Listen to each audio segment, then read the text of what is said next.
Bible stories with details that you might not have picked up on. Today, because I'm wearing this beautiful golfing shirt that just makes me look shredded, I am going to be talking to you about Samson, the strongest man who's ever lived, the real life superhero. If you watched our theophany video, we already talked about in Judges 13 when Jesus, pre-incarnation, goes to Manoah and his wife to let them know that they are going to have a son, and that there's a couple different things that she can never have the son do. For example, he can never touch corpses of any kind. He can never drink any kind of alcohol. And most importantly, he can never shave his head. She gives birth to Samson. Fast forward, and we see that the Philistines, these evil people in this opposing nation, has control over Israel. And Samson is essentially supposed to be their guardian against the Philistines.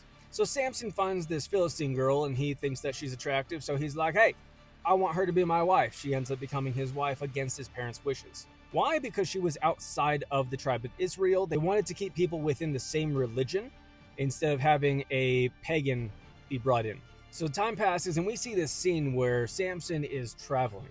And while he's traveling, he's attacked by a lion. And yes, a legitimate lion attacks this dude.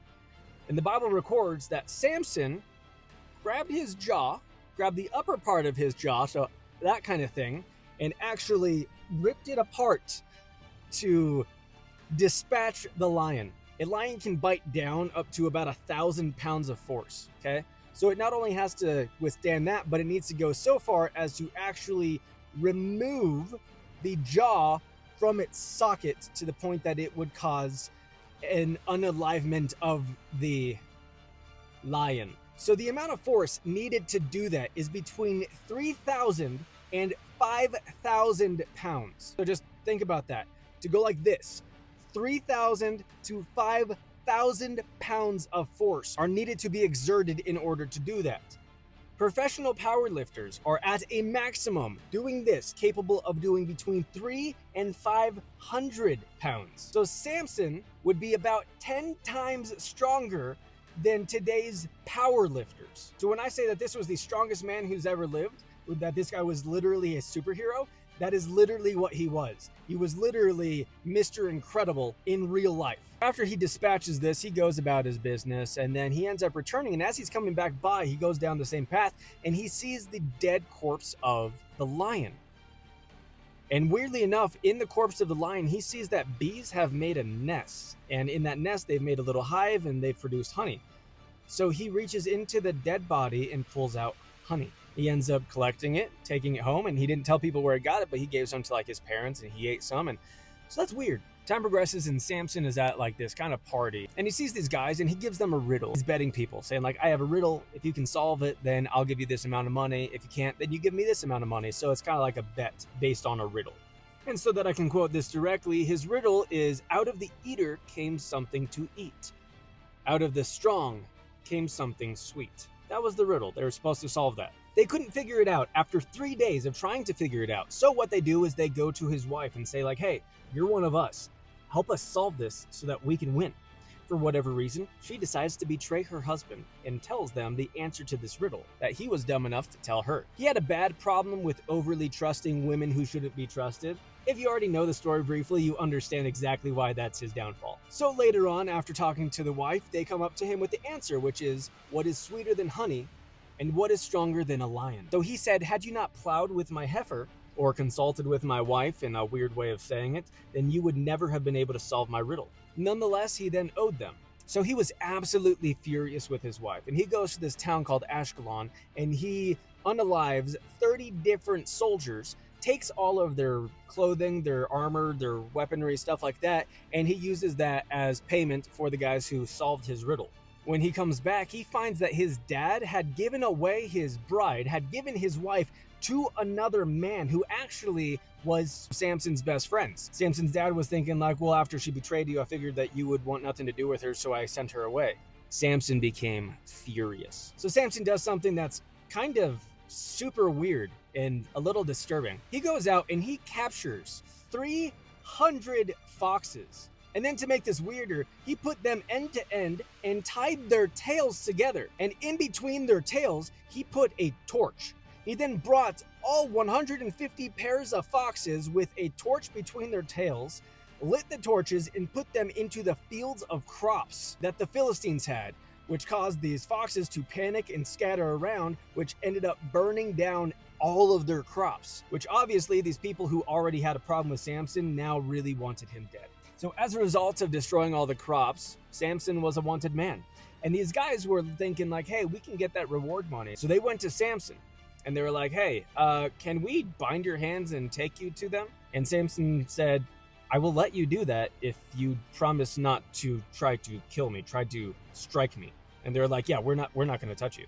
They bind his hands, they bring him to the Philistines. Samson's still furious with the Philistines. He came into the presence of the Philistines, and the exact wording right here, just so that we make this very clear for you, that the Spirit of the Lord rushed upon him so that the ropes on his arms were like flax that were burned with fire, and his restraints dropped from his hands, meaning they became so weak and so brittle that he basically just fell off.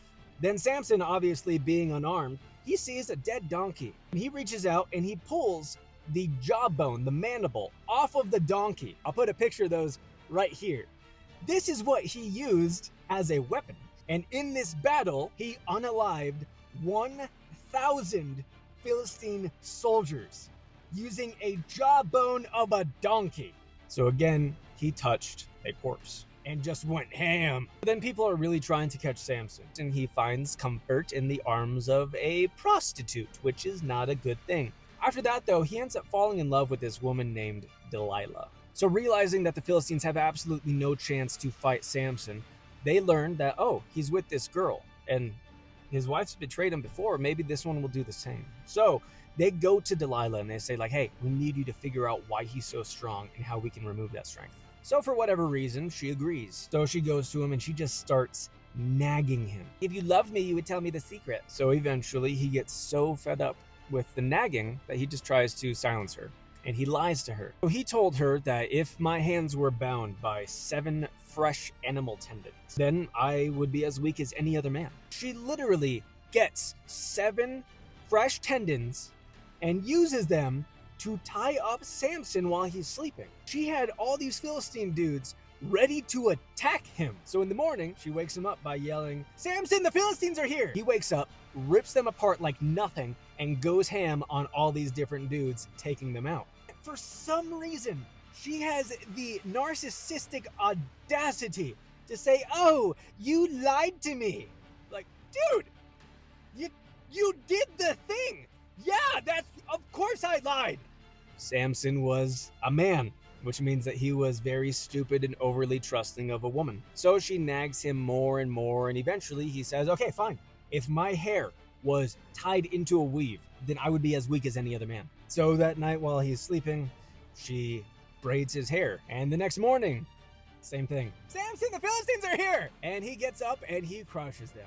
And then she just nags and nags like, oh, why would you lie to me twice? It's like, why would you do that to me twice? Is what Samson should have said, but he didn't. Instead, he finally just gave in to all of her nagging. And the Bible literally says that she nagged him to the point that he was annoyed to death. So he finally just said, okay, if my head is shaven, then I will be as weak as any other man. Surprise, surprise, the next morning, his head is shaven. So you hear Delilah scream out, Samson, the Philistines are here. And he goes to fight. He is weak. They overpower him.